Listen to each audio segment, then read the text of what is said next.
I don't know how many of you have ever been to Yellowstone National Park up in Wyoming and seen a very famous geyser named Old Faithful. I got to see it when I was a kid. We lived in Spokane, Washington. My dad was stationed at Fairchild Air Force Base. And for vacation, we would often travel down to Colorado, where his family and my mom's family were from. And so, on one of those trips, we stopped at Yellowstone. And I remember staying in the car because of the bears. And I kind of remember seeing Old Faithful. Old Faithful is a geyser. And what's interesting is that half, well, actually maybe more than half of the geysers of the world are actually in Yellowstone. And there's some that are actually, or there's one that's even more predictable, but it's called Old Faithful because years ago, when it was first discovered, they noticed, even though it wasn't exactly on time, it was pretty consistent in its blowing. Apparently it's lost some time. Back in the 1960s, it erupted on average every 64 minutes. Now it's up to about 80 minutes.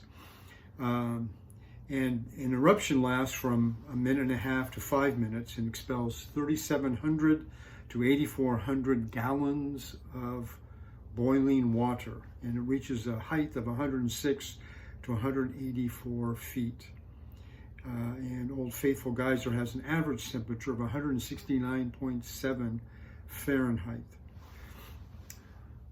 What's interesting though is it's called Old Faithful. Why? Because it's consistent. It, even though it may not be an exact time, it blows consistently every day, all the time. And so that leads us in then to our next fruit of the Spirit. Actually, it's number 7, faithfulness.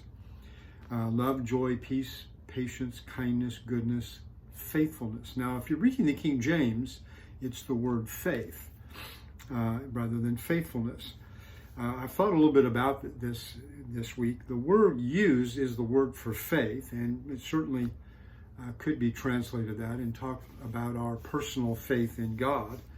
It kind of seems to me that the list that Paul is developing here is more about character development, not about our response to the gospel. And so that's why faithfulness fits in. And from what I've read, it certainly could be the idea of faithfulness. Faithfulness means trustworthiness, reliable, dependable. Back in 1984, I had to take on a second job to help out with with our personal finances, not church finances. Anyway, Pat was pregnant with our son Trey, and I started delivering newspapers, this huge route, and realized that I wasn't, I was beating up our car and not making nearly enough. So I went to UPS. UPS, I worked 4 hours a day, got $8 an hour. And what's interesting is that at the end of the first 30 days, I think it was, at the end of the first 30 days that I worked there, I had a little, meeting with my supervisor. And I didn't know this, but UPS had a quota for how many boxes you unload or packages you unload from the trucks in the early morning hours when I was doing unloading. They wanted 1,300. Well, while I wasn't too far off. I was like 1,200 or something like that. My supervisor said, "But don't worry, because you show up every day. We like you." And I began to look around, and sure enough, I started with 6 other people when I started at UPS. And within 2 weeks, those other people were gone. At the end of the first 30 working days, as I got my report with the supervisor, you get to join the union. And I was there for several months, and in all that time, there were 2 of us who actually joined the union. And so, even though I wasn't, top dog in getting them out, of course I was tired. I got up at 2:30 every morning to be there by 3:30 and work till 7 or so, or 7:30. And so I was dog tired, and even though I was in my 30s at the time. But they liked me because I was faithful. And so I was reliable, loyal. I showed up every day. I did what I was supposed to, and they liked that. And so faithfulness is the Christ-like quality of dependability, stability in our relationship with God, and reliability and stability in our relationship with others, our church family, other Christians, and people around us. And that's really what faithfulness is all about. Faith brings us in, but faithfulness is that working each and every day to be dependable. And faithfulness is our commitment to be trustworthy with what God gives us, and in living the character that the Spirit is cultivating in us. Unfortunately, not everybody has this idea of faithfulness and promising to be faithful. There was a Hallmark card some time ago that said, "I can't promise you forever, but I can promise you today." Well, Pat and I got married, and we're going to hit 45 years this summer. And, I promised her forever, and I stuck by it. I remember seeing an interview with Alan Alda, he was on MASH as Hawkeye, Dr. Benjamin Hawkeye Pierce, Dr. Pierce. Anyway, but he was being interviewed by Barbara Walters, and this was long after, or sometime after MASH was off, and Barbara Walters was talking about his marriage, and said, you've been married longer than just about everybody else in Hollywood. What gives? What do you attribute that? And Alda just looked at her and kind of shrugged and said, "Well, a deal is a deal." I kind of like that attitude to some degree. It's a little bit similar to Henry Ford, the way back. And Henry Ford and his wife, they celebrated their golden wedding anniversary. And a reporter said, "To what do you attribute your 50 years of successful married life?" And Mr. Ford said, "Well, the formula is the same as I use in making cars, just stick with one model." But you see, faithfulness, though, is promising to be faithful forever. I mean, if you only promise to be faithful today, then tomorrow something else is going to come up and you're just going to walk away from it. And so faithfulness really is about deciding that that's what you're going to promise and then sticking to it. I want to talk a little bit about faithfulness and how God views it within us. And I want to talk about it from the parable of the talents in Matthew chapter 25, verses 14 through 30. I'm not going to take the time to read it, but rather long passage, but I'm pretty sure that you're familiar with it, and I'll remind you of the flow of it. There's a man who's going on a long journey, and apparently back then, wealthy business landowners did go on trips, kind of like vacations and so forth, and just to see the world. They could afford to do so. And oftentimes the servants didn't know when they would be back, because back then they didn't have travel schedules like we do today. Today we expect planes to take off on time, and ships to leave on time, and trains to leave on time, and so forth. But back then you never could tell because of the weather and other things. But anyway, he calls together his servants and entrusts them with his possessions. And I don't know if this is everything. And pretty sure that these talents are silver. That's the word that's used a little bit later on when most translations call it money. But he gives, there's 3 of them, and he gives one 5 talents. Talents, don't make the mistake of thinking, and I'll talk about this in a minute, that there's a play on words here between the word talent in English and the Greek word for talent. There is no play on words, trust me. It just happened to develop that way. But anyway, 5 talents is is a weight of the silver, and each talent is the equivalent of about 6,000 denarii, which a denarii is a day's wage, and so that's probably somewhere in the neighborhood of 20 years of work for 1 talent. And so this guy gets 5 talents, so that's 120 years of daily wages that are given to him. The second fellow is given 2 talents, and a third fellow 1 talent. 1 talent is, and they weigh anywhere from 60 to 75 pounds in ours. So he gives it to them, and even though he doesn't here tell them what to do, they knew what to do because that's exactly what they did. Now they could go out and invest it with money changers and get back a fee for what they do. They could give it to lenders who would lend it out. Lending back then went at an interest rate of 12%, and so you get a percentage of that back. You could leave it with a banker who would use it for various and sundry reasons and get what it's called interest back, but it's a fee for using the money. It's not like a savings account, so don't think of it in that. What these 3 should have, what the first 2 did, and what the third one did not do, was they actually went and used the master's money. They put it to work. They did something with it, and then got results back. Now, there are some people who did bury their money. You remember Jesus told the parable in Matthew chapter 13 earlier in the Gospel of Matthew, where he says a man stumbled upon a hidden treasure. He reburied it and went and bought, sold everything that he owned, bought the field, and then enjoyed the treasure. Well, that happens, and that's what this fellow intended to do, was just to go and bury it.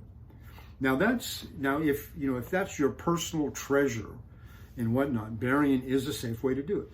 Today, you've heard about people, well, maybe not so much today, but years ago, they didn't trust banks, so they used to stuff money in their mattresses. That's what this was. It was you go and find a place that nobody's thinking of, and you bury it there. Nobody knows where it is, but you do.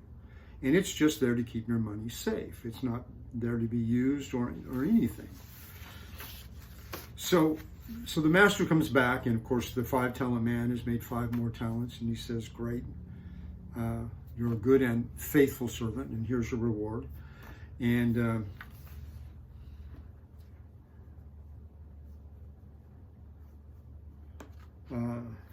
anyway, the 2-talent man, he made 2 talents, and he said, great, you've been faithful, and here's your reward. And the 1-talent man came and said, hey, I knew that you were a tough man, and so I didn't want to lose it, so I buried it. Now, again, if that's your personal money, that might be a safe bet of what to do with it. But if it's somebody else's, and they expect you to use it and gain something, and that's when he said you could have at least given it to have a little bit of interest back instead of investing it like the others did. I would have been happy with that. And so then he said, because of what you've done, I'm going to, take away your talent, give it to the one who has the 10 talents, and then you're going to be thrown in outer darkness. And so he condemned the fellow for not doing that. So here's what I want to share with you today. First of all, I think that the parable of the talents tells us that God gives us opportunities. Years ago, I heard Ira North, he's one of my heroes in preaching, talk about this parable, and he said talents don't equal talents in this. Talents equal opportunities. The master gives the money to them, and here is an opportunity to serve the master. And that's exactly what Jesus is trying to teach us as well. He's going away, he'll come back again. And so until then, he's going to give us opportunities. Now it may be, you might get an opportunity, you're driving along and there's somebody stuck on the side of the road. So here's an opportunity to help somebody. It might be that God gives you something, money, a house or something, and you get an opportunity to use it. in order to help others.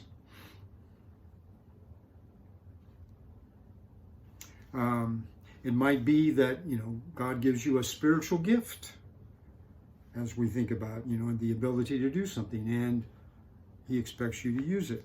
But I think what's going on here is that the giving of the talents, the giving of this sum of silver, represents the master giving opportunities to these individuals to work until he gets back. And as I said, that's what masters oftentimes did. They went traveling. They just said, hey, let's go see the world. And who knows when they would come back.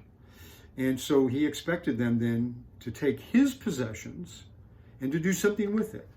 And so you see what we have, whether, whether it's our house, our job, whether it's our possessions, whether it's a spiritual gift, whether it's an opportunity to serve somebody. These are things that God gives to us so that we can serve, so that we can be faithful. Now you'll notice, though, that in verse 15, that these talents are given on the basis of skills or ability. It says in verse 15, to one he gave 5 talents, to another 2, and to another 1, each according to his ability. You see that? God gives us opportunities according to our abilities. Each of them had differing skills. Each of them had, differing amounts and based upon those skills. So, it could be that what you have, whether it's a possession of some kind that can be used to God's glory, whether it's lots of money or a little bit of money, whether it's a spiritual gift or some small opportunity along the way, it's geared towards you and your skills. In fact, I've read recently somebody talking about spiritual gifts really aren't spiritual gifts. They're opportunities for ministry, and God gives us the skills to do it. And that's exactly what's happening here, is God gives them an opportunity, and it's based upon the skills that they already have. I was reading about Secretariat, who was a horse that won the Triple Crown back in 1973. He kind of came out of nowhere. And what's really interesting is that Secretariat, he won the Triple Crown, the Kentucky Derby, now I've forgotten the second one, or the Belmont's. Well, anyway, there's 3 of them. He won the first one. When he won the Kentucky Derby, he literally accelerated at each quarter of the mile, and so he was going faster towards the end than he was at the beginning. And then by the time he got to the third of the Triple Crown, the Belmont Stakes, there were only 4 of the horses running against him, and he was a shoo-in. In fact, I've read where some people didn't even cash in their bets on him because they'd only win about 20 cents, and they just wanted to keep the bet ticket as a souvenir. But he won it by 31 lengths. 31. I mean, it was just a runaway. There probably are not many horses that have that kind of skill level in them.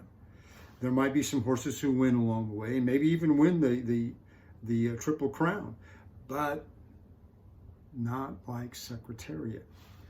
We don't all, not all of us have those kinds of skills. Not all of us have, great big skills, but we all have something we're able to do. And God gives us opportunities based upon our skills. I really believe that. I do believe, though, and we should be careful with what I just said, that sometimes God might give us an opportunity that takes us a little bit beyond our skill level in order to emphasize the fact that we need to rely upon him. Gideon is a good one in the book of Judges, where God gave him an opportunity to serve as a judge, and God kind of took him beyond his comfort level and his skill level. But he was doing that in order to demonstrate to him and to Israel that they won the victory not by their own hand, but by God's. What's interesting, too, again, is that all 3 of them had, 2 of them had different results. And we all have different results as well. It doesn't matter who you are.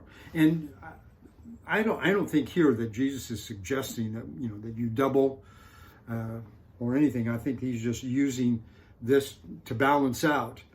And in fact, if you remember the weight loss commercials back, years and years ago, hey, I lost 50 pounds. And at the end it says, your results may vary. So at the end of this, your results may vary. We all have different results. The 5-talent guy got 5 more. And I think Jesus did that just to kind of balance it out. I don't think he was really trying to suggest that there is an equivalent in spiritual terms. What was interesting is I took a spiritual growth class years ago, and the teacher at one time during it, in trying to convince us of how to numerically grow a church, gave the top 10 methods from the book of Acts in order of effectiveness. In other words, you use this one, you get the most results, and on down. And I really have a problem with that, because when they came before Jesus and they said, hey, Master, your 5 talents have gained 5 more. You'll notice he said in verse 21 of chapter 25 in Matthew, his master said to him, well done, good and faithful servant. You were faithful in a few things, I will put you in charge of many. Enter into the joy of your master. And he said the same thing to the 2-talent man. You see, the results really are not the important thing. The faithfulness is what's important. Even if we believe the top 10s, and the book of Acts doesn't specify that.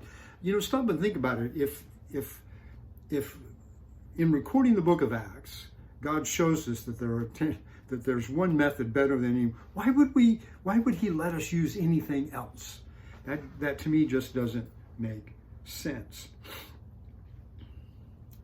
But nonetheless, there are different results, and I don't think God is concerned with the results, because when the master turned to the 1-talent guy, he said, hey, I would have been happy with interest. If your 1 talent had only made a little bit of money, at least you would have done something with it. And I think that's the main thing here is that we ought to see that God is not concerned with results. He's concerned with faithfulness, the slow plodding along the way. A preacher in another fellowship that I like very much and like to read his books, he gave an address to ministers, kind of emphasizing this. And he said that, a lot of times, to pay the ultimate price of martyrdom is something we might find would love to do. Let's go out in a blaze of glory, or to be able to walk up and put down $1,000 bill, for a contribution or whatnot. And he said, but that's not the way most of us work. Most of us aren't like that. Instead, what if we got $1,000 in quarters, and we just sort of gave out a quarter a day, a little bit here, a little bit there, but we were consistent in doing that. Helping somebody down the road and so forth. I had a fellow. Turned out he doesn't work. He works in the same building where my wife does, but he saw us getting ready to do some chainsaw work on a tree that we had brought down, and it turned out he was really skilled in using chainsaw. He used it for his church as well in disaster response teams. And so he said, let me help you. So he came and helped. That's, little by little, that's the way people do. And so we may not have the great results that everybody else. It may be just a quarter a day, but we do it. And then notice the rewards too. He doesn't really tell. He just says, you were faithful in a few things. I'm going to put you in charge of a lot of things. And because everybody is different.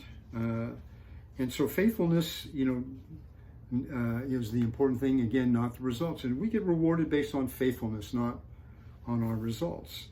And the last guy, he would have gotten a reward, even if he had just gotten a little bit of interest that went there. And somebody I read said, the 1-talent guy knew better. He really did. He just didn't care.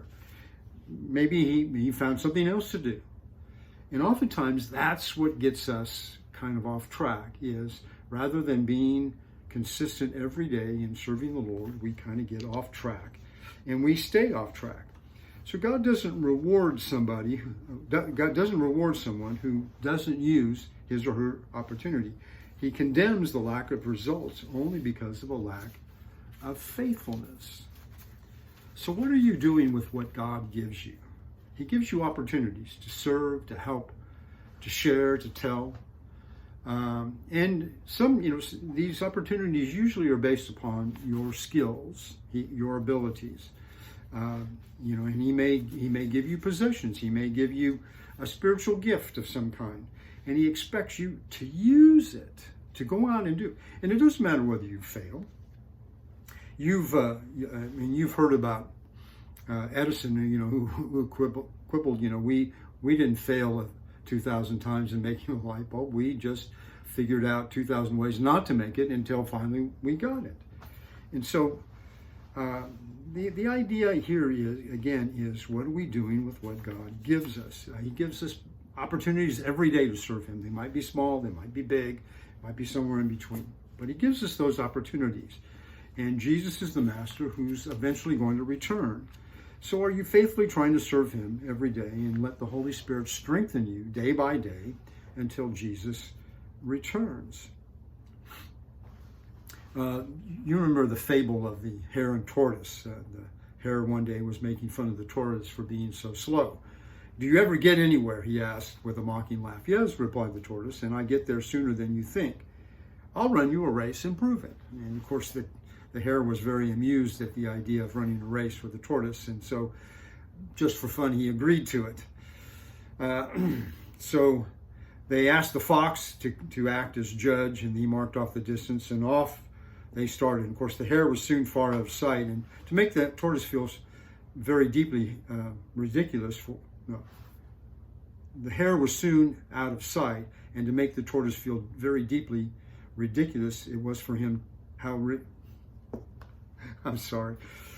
The hare was soon out of sight, and it made the tortoise feel ridiculous for him to try to run a race with the hare. But in order to kind of make up for that, the hare decided to lay down beside the course and take a nap and let the tortoise kind of catch up. Well, the tortoise, meanwhile, just kept going slowly but steadily, and after a time, he passed the place where the hare was sleeping, but the hare slept on and very peacefully. And when at last he did wake up, the tortoise was near the goal, and the hare ran his swiftest but could not overtake the tortoise in time. Jeffries Taylor wrote this: "The plain, plodding people we often shall find will leave hasty, confident people behind." So you see, it doesn't matter how smart you are, how fast you are, how good you are at anything. What matters is you're faithful day in and day out. And I hope that when you read the parable of the talents, you'll think of faithfulness and not results. God bless.